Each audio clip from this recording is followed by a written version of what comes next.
আমরা 3টে video camera রেখে দিয়েছিলাম এবং তারা যদি চাইতো আমরা শেয়ার করতেও তখন পারতাম সুপ্রিম কোর্টের পারমিশন নিয়ে, কিন্তু ভিডিওতে টোটালটাই রেকর্ডিং করার ব্যবস্থা হয়েছিল। ডাইরেক্ট সুপ্রিম কোর্ট যেটা লাইভ টেলিকাস্ট করতে পারে আমরা পারি না, তার কারণ হচ্ছে it is not the judiciary. আর যখন একটা বিচারের ব্যবস্থা highest supreme court, highest judiciary, সেখানে কেস চলছে, কেস বিচারাধীন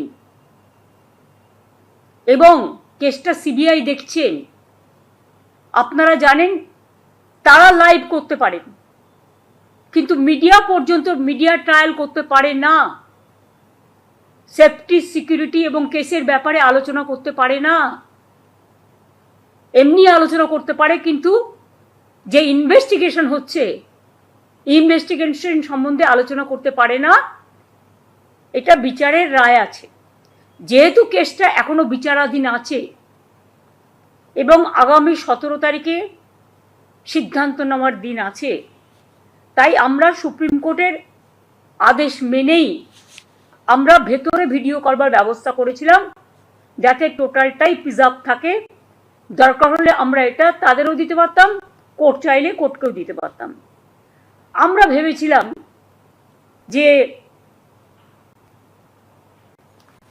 আমরা 5:45-এর মধ্যে ডেলিগেটসদের আসতে বলেছিলাম, 4:45, যদিও তারা অনেকটা দেরি করে এসেছিলেন, তাতেও আমরা কিছু মাইন্ড করিনি, কারণ এটা ছোট বড়োর মধ্যে ব্যাপার নয়, চেয়ারে চেয়ারে ব্যাপার নয়।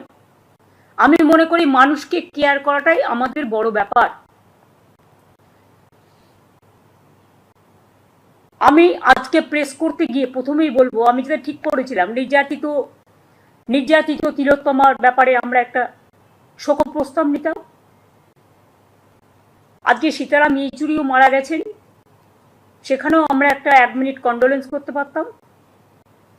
আমরা 2 ঘন্টা ওয়েট করার পর 2 ঘন্টা 5-10 মিনিট 3 দিন সমানে অপেক্ষা করছি।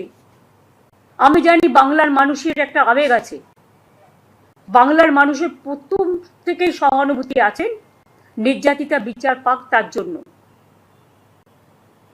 তার পরিবার বিচার পাক তার জন্য, এবং আমি নিজেও মিছিল করেছি, আপনারা দেখেছেন।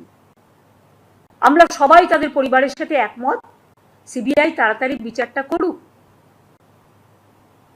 এবং এক্ষেত্রে আমাদের কোনো দ্বিচারিতা নেই, এটা আমাদের হাতে নেই। এখন কেসটা এখন মাননীয় উচ্চ আদালতে আছে এবং সিবিআই ইনভেস্টিগেশন করছে বলে আমি সিবিআই সম্বন্ধেও কোনো কমেন্টসে যাব না।